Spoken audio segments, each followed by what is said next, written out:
서울에서 이 집 사려는 수요도 좀 많이 안 살아나고 있다 이런 얘기가 나왔는데 이 부분은 어떤 내용입니까, 교수님? 예, 서울도 아까 말씀드린 것처럼 서울이 원래 집값 이제 상승세가 가장 빨랐습니다. 그렇죠. 가장 장기간 상승을 해왔고요. 그러다 보니까 집값 상승에 대한 피로도가 컸고요.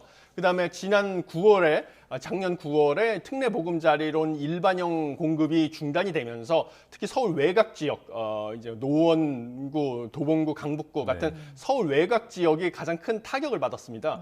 그런데 일반적으로 부동산 시장에서도 그 업무 핵심 지역에 가까운 곳 아니면 학군지에 가까운 곳이 집값이 상승을 할 때는 가장 큰 폭으로 상승을 하고요. 그다음에 집값이 하락할 때는 또 가장 작게 하락을 합니다.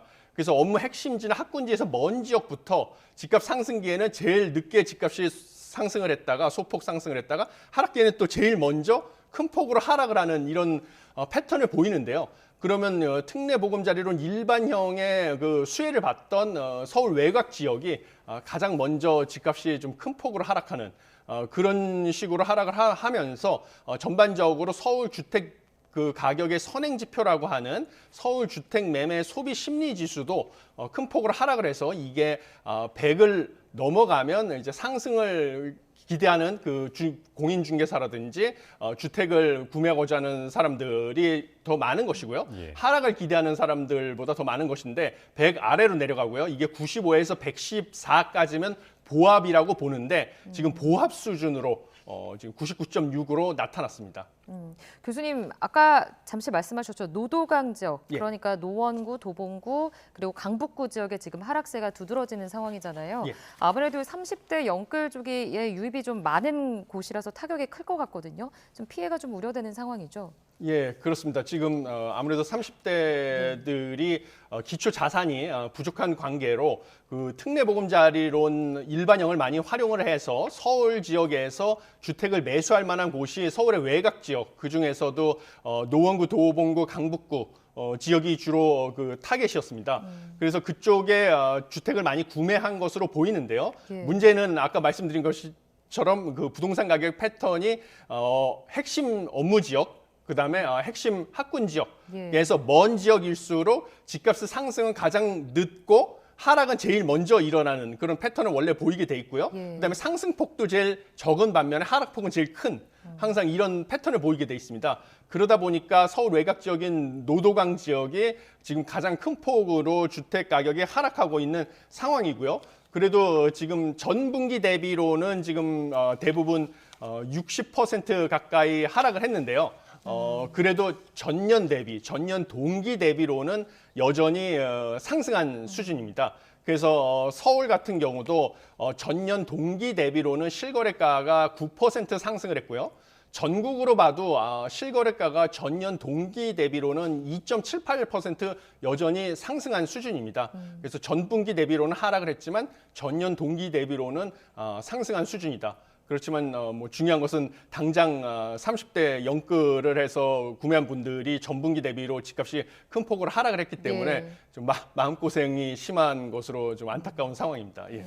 자, 교수님 그러면 좀 이 질문을 드려야 될 것 같은데 이 집값 하락세가 언제까지 이어질 것으로 보십니까? 일단 이게 하느니 기준금리를 8연속 동결한 것과도 좀 연관지어서 생각해 볼 만한 좀 지점이 있는 것 같거든요. 어떻게 보십니까?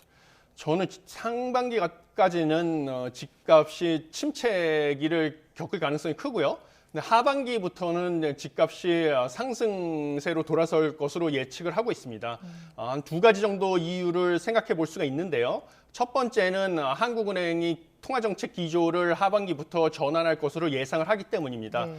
지금 아까 앵커님께서도 말씀해 주신 것처럼 한국은행이 지금 기준금리를 동결하고 있는데요. 그다음에 이번에 이창용 한국은행 총재도 6개월 정도는 기준금리 인하를 지금 언급하기는 시기상조다 이렇게 언급을 했고요.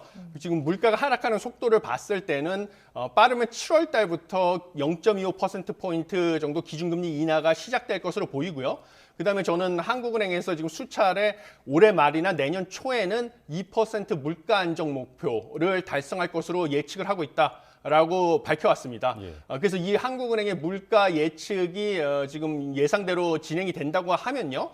2% 물가 안정 목표 달성 시의 기준금리는 2에서 3%인 중립금리 수준 범위까지 낮아질 수 있다고 예측을 하고 있습니다. 제가 예측하기에는. 그러면 예. 올해 말에서 내년 초까지 낙관적으로 보면 기준금리가 2.5%, 그다음에 좀 보수적으로 보면 2.75%까지 내려갈 수 있다고 보고 있습니다.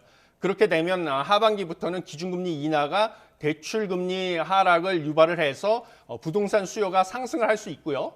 또 다른 요인은 올해도 이 정부가 정책자금 대출을 공급을 한다는 것입니다.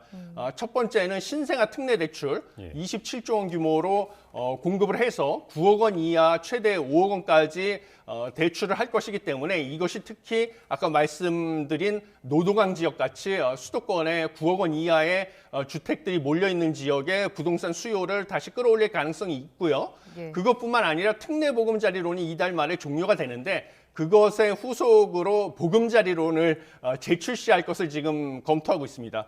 그래서 보금자리론 같은 경우는 특례 보금자리론의 우대형하고 유사하게 6억 원 이하의 주택, 거기에 3억 원 수준으로 대출을 가능하게 공급할 것으로 전망이 되기 때문에 이것은 뭐 지방이나 뭐 수도권 외곽 지역 같은 곳에 수요를 끌어올릴 가능성이 큽니다. 그래서 이런 정책자금 대출 공급과 하반기부터의 한국은행 기준금리 인하 이 두 가지 요인으로 하반기에는 주택 가격이 상승할 가능성이 크다. 저는 이렇게 보고 있습니다.